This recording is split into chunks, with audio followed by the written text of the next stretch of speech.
السلام علیکم ورحمۃ اللہ وبرکاتہ۔ الحمد للہ رب العالمین والصلاة والسلام علی رسولہ الکریم اما بعد۔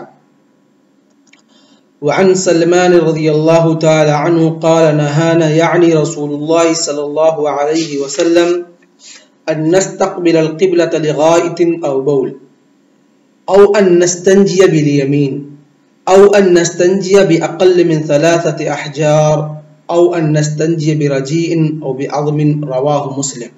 حضرت سلمان فارسی رضی اللہ تعالی عنہ فرماتے ہیں کہ نہانا، ہم کو منع کیا۔ کس نے منع کیا؟ معنی کون ہے؟ اللہ کے رسول صلی اللہ علیہ وسلم۔ کہا کہ ہم کو منع کیا ہے اللہ کے رسول صلی اللہ علیہ وسلم نے چند کاموں سے۔ وہ کام کیا؟ ان نستقبل القبلۃ لغائط او بول، کہ ہم جب پیشاب و پاخانہ کر رہے ہوں تو اس وقت قبلے کی طرف متوجہ ہو کر کے اپنے قبل کو یا دبر کو قبلے کی جہت جو ہے اس طرف نہ کریں، کیونکہ اس سے قبلے کی جو تعظیم ہے اس سے انسان کے دل کے اندر کیا ہوگی؟ وہ تعظیم ختم ہو جائے گی۔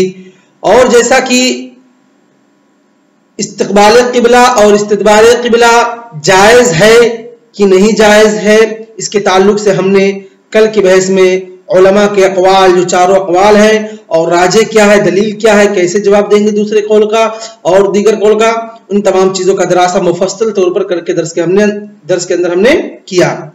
کہا او نستنجی بالیمین، اسی طریقے سے ہم کو منع کیا ہے کہ ہم دائیں ہاتھ سے کیا کریں؟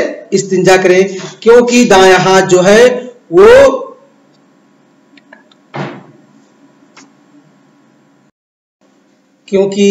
دائیں جو ہاتھ ہے اس کو اللہ کے رسول صلی اللہ علیہ وسلم جو شرف والے کام ہوتے تھے ان کے لیے استعمال کیا کرتے تھے۔ تو استنجا کہتے ہیں کہ نجس کو یا نجو کو پانی سے یا مٹی سے دور کرنا۔ تو یہاں پر اس حدیث سے پتہ چلتا ہے کہ دائیں ہاتھ سے استنجا کرنا، نجاست کو صاف کرنا کیا ہے؟ حرام ہے۔ کیا ہے؟ حرام ہے۔ تو گویا کہ دائیں ہاتھ سے استنجا اور اسی طریقے سے اور بول و براز دونوں کو ہم استنجا کے وقت یا قضاء حاجت کر رہے ہیں تو اس وقت ہم دائیں ہاتھ کریں گے، الا کی کوئی مجبوری ہو، الا کی کوئی مجبوری ہو۔ اس کے بعد کہا وَأَن نَسْتَنْجِيَ بِأَقَلِّ مِنْ 3 احجار، اور اسی طریقے سے ہمیں منع کیا ہے کہ ہم 3 پتھر سے کم پر کیا کریں؟ استنجا کریں، یعنی 3 پتھر جب ہم استنجا کریں تو اس وقت ہم 3 پتھر سے کم استعمال نہیں کر سکتے۔ تو اگر کوئی بندہ استنجا کر رہا ہے اور تنظیف جو ہے ایک ہی پتھر سے یا 2 پتھر سے حاصل ہو گئی تو کیا اس کے لیے وہ کافی ہوگی یا نہیں؟ تو کہتے ہیں وَلَوْ حَسَلَ التَّنظِيفُ بِأَقَلِّ مِنْ حَجَرٍ، اگر ایک پتھر سے کم میں بھی اگر تنظیف حاصل ہو جائے تب بھی جائز نہیں ہے، بلکہ عَلَى الْأَقَلِّ يَجِبُ عَلَى الْمَرْءِ أَنْ يَسْتَخْدِمَ کم 3 احجار، علی الاقل 3 پتھر کم سے کم استعمال کرنے، اس سے زیادہ اس سے کم استعمال کرنا جائز نہیں ہے۔ تو یہاں پر ایک مسئلہ ہے، بعض لوگ کہتے ہیں کہ ایک حدیث ہے جس کے اندر اللہ کے رسول صلی اللہ علیہ وسلم نے کہا کہ من استجمر فلیوتر، جس نے استجمار وہی استنجا کے معنی میں ہے کیا، اس کو چاہیے کہ وطر کے ساتھ ان احجار کو استعمال کرے۔ تو کہتے ایک بھی وطر ہے تو کہتے ایک جائز ہے استعمال کرنا۔ تو یہاں پر یہ کہنے کا مقصد ہے کہ 3 کے بعد جب آپ استعمال کریں تو وطر کا خیال رکھیں کہ 5 7 9 11 اس طریقے سے، یہ نہیں کہ 4 6۔ سمجھ میں آیا صحیح بات کہ جو کہا گیا ہے من استجمر فلیوتر، وہ 3 سے زیادہ کے بعد ہے، 3 سے کم میں نہیں، بلکہ 3 سے زیادہ جب آپ استعمال کریں تب اس وقت آپ کیا کریں، اس وطر کا خیال رکھیں کہ وہ 3 5 7 اس طریقے کے عدد کے پتھر آپ استعمال کریں۔ وقال وان نستنجي برجين او عظم، کہ اور اس طریقے سے ہمیں منع کیا کہ ہم استنجا کریں گوبر سے۔ رجی کہتے ہیں کہ ہر وہ چیز جو کہ یخرج من الانسان او الحیوان یشمل العذر والروث، جو کہ ہر وہ چیز جو انسان سے اور جانور سے اس کے دبر سے خارج ہوتا ہے، اور وہ عذرا اور روث تمام چیزوں کو شامل ہے۔ اور کہتے ہیں کہ اس کو رجی کیوں کہا جاتا ہے، سمی رجیئا لانه رجع عن حالته الاولى فصار ما صار، کیونکہ وہ اپنے پہلے حالت سے لوٹ کر کے دوسری حیت میں اور دوسری حالت میں پہنچ چکا ہے، اس لیے اس کو کیا کہتے ہیں، رجیع کہتے ہیں۔ اور وہ کیا ہوتا ہے، انسان کا تو ناپاک ہوتا ہے، لیکن جانوروں کو جو ہوتا ہے وہ ناپاک نہیں ہوتا ہے، لیکن اس قابل بھی نہیں ہوتا ہے کہ وہ مطہر ہو، کیا ہو، پاک کرنے والا ہو، اس کو اس سے پاکی حاصل کی جائے۔ اور اسی طریقے سے عظم جو ہوتا ہے ہڈی کو بولتے ہیں، کیونکہ اس کے اندر بھی وہ صلاحیت نہیں ہوتی ہے کہ وہ ان تمام چیزوں کو جذب کر لے، اور اسی طریقے سے اس سے دوسرے بھی خدشات اور دوسرے بھی تکلیف ہونے کا خدشہ اور پریشانی میں مبتلا ہونے کا خدشہ ہوتا ہے۔ اور تیسری علت یہ ہے کہ وہ جو عظم ہوتے ہیں وہ دوسرے مخلوق جن وغیرہ کے کھانے کے لیے بھی اس کو استعمال کرتے ہیں، جیسا کہ انسان جب کھا کے پھینک دیتا ہے تو اللہ رب العالمین دوبارہ ان ہڈیوں پر گوشت چڑھا دیتا ہے، جس سے وہ لوگ اس کو استعمال کرتے ہیں اور کھاتے ہیں۔ تو یہ تھی چند وجہ ہے جس کی وجہ سے رجی اور عظم سے استنجا کرنے سے منع کیا گیا ہے۔ تو اس حدیث کے اندر کئی چیزوں، ایک تو استقبال قبلہ اور استدبار قبلہ جو کہ جائز نہیں ہے، جیسا کہ ہم نے کل کے درس کے اندر پڑھا، اور اسی طریقے سے داہنے ہاتھ سے استنجا کرنا، اور یا استنجا کے حالت میں پیشاب پاخانہ کے حالت میں دائیں ہاتھ سے اس کو صاف کرنا یا چھونا جائز نہیں ہے، بلکہ اس کے دوسرے حالت میں جائز ہے۔ دوسری حالت میں یعنی استنجا پیشاب پاخانہ کے علاوہ آپ حالت میں ہے، اس وقت آپ نے دائیں ہاتھ سے ذکر کو چھو سکتے ہیں، لیکن اگر استنجا و بول و براز کی حالت ہو تو اس وقت آپ اپنے دائیں ہاتھ سے اس کو چھو نہیں سکتے، صاف نہیں کر سکتے، الا کی مجبوری ہو، بائیں ہاتھ میں آپ کا ہو ہی نہ، یا بائیں ہاتھ آپ کا کٹ گیا ہو، کیونکہ جو دائیں ہاتھ تھا اس کو ہمیشہ اللہ کے رسول صلی اللہ علیہ وسلم شرف کے لیے استعمال کرتے تھے، جیسا کہ حضرت عائشہ رضی اللہ تعالی عنہا کی حدیث ہے، کان النبی صلی اللہ علیہ وسلم يحب التيمم في ترعله وترجله وطهوره وفي شأنه كله فذكر العام بعد الخاص۔ تو اس طریقے سے، اور 3 پتھر سے کم میں استنجا کرنا جائز نہیں ہے، اگر ولو حصل التنظیف باقل من حجر، اگر 1 پتھر سے کم میں بھی اگر تنظیف حاصل ہو جائے تب بھی نہیں۔ اور اسی طریقے سے رجی اور عزم سے بھی حاصل کرنے جائز نہیں ہے، اسے صفائی نہیں حاصل کر سکتے، کیونکہ اس کے اندر وہ صلاحیت نہیں ہوتی جذب کی اور پاکی دینے کی۔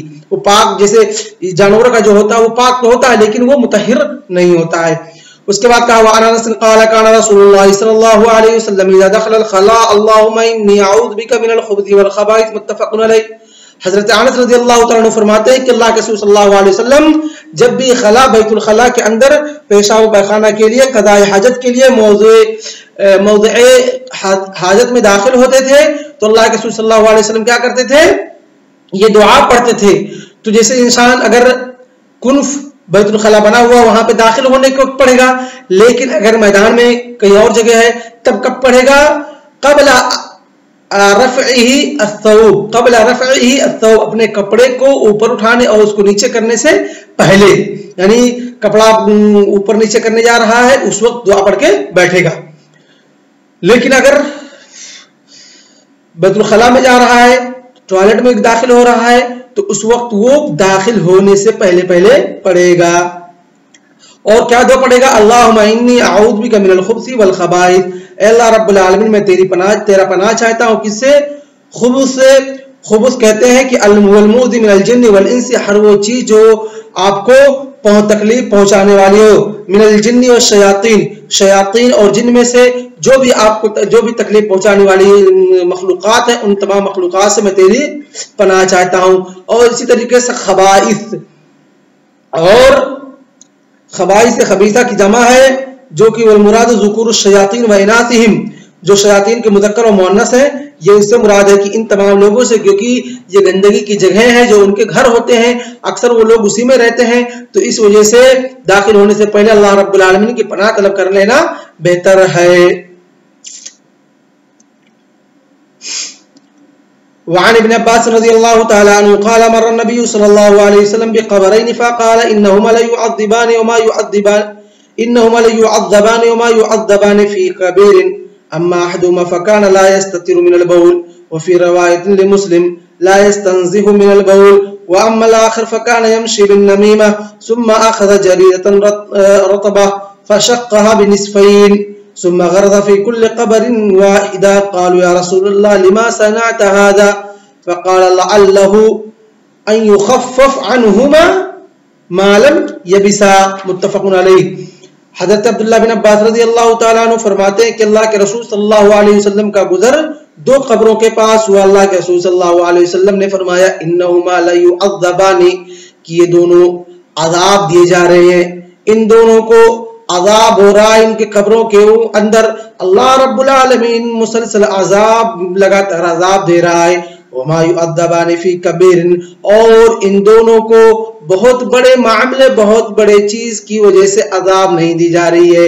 اما احدهما فكان لا يستتر من البول، ان میں سے رہا پہلا بندہ جو کہ پیشاب کے چھینٹوں سے پیشاب کرتے وقت ان کے چھینٹوں سے اس کی ناپاکی سے نہیں بچتا تھا. اور مسلم کی روایت ہے لا یستنزہ من البول، اور اپنے آپ کو اپنی ذات کو پیشاب کے چھینٹوں سے پیشاب سے نہیں بچاتا تھا.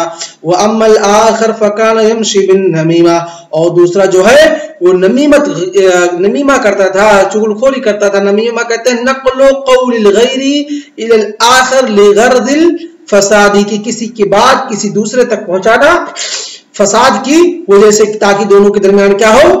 اختلاف ہو. بھائی یہ اتنا بڑا معاملہ ہے اور کہتے ہیں وما يعذبان في كبير، وما يعذبان في كبير، کہ بھائی اگر کوئی انسان پیشاب کے چھینٹے سے نہیں بچتا ہو اسی طریقے سے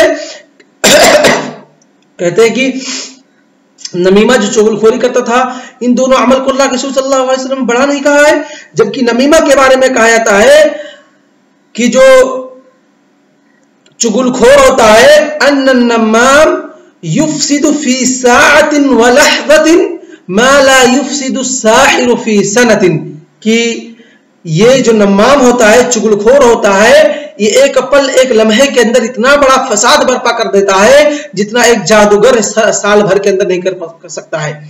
تو اس کی اتنی بڑی گناہ ہے، اتنا ساری چیزیں ہیں، اس کو اللہ کے رسول صلی اللہ علیہ وسلم نے کہا ما يعذبان فی کبیر، یعنی کہ عمل کے اعتبار سے نہیں کہا ہے بلکہ کہا ہے کہ اس کے بچنے کے اعتبار سے، یعنی ان کا بچنا، ان تمام چیزوں سے بچنا بہت بڑا معاملہ نہیں ہے.